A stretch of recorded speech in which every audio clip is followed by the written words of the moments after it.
Now, it's been a bitter and divisive campaign with protests breaking out in Paris against Le Pen's anti-European Union and anti-immigrant positions. We've got senior foreign affairs correspondent Greg Palcott live in Paris with the latest. Hi, Greg. Hi, Laura. Eric, that's right. Polls won't be closing across the country here in France for another 2 hours, but we are getting indications of how the French are voting in this crucial presidential election.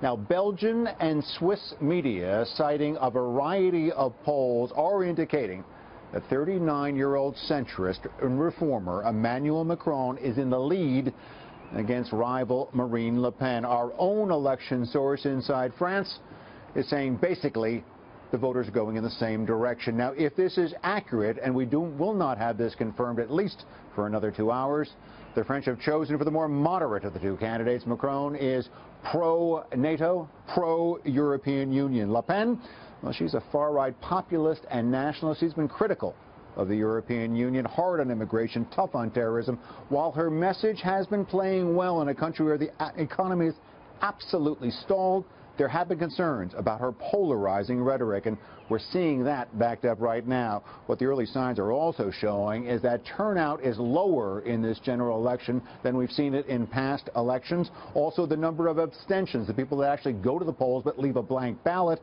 also high. Remember, the major party candidates have been knocked out in the first round. This is the runoff, but the folks here are still unhappy with these, and we heard that. Concerns about Le Pen, but also uncertainties about Macron. Remember, he has never held an elected office, and his plans, well, they are a bit vague, and there are big challenges here. Take a listen to what we heard.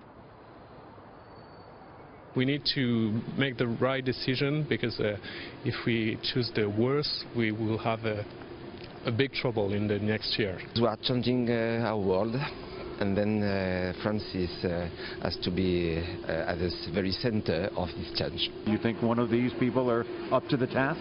One of them, yes.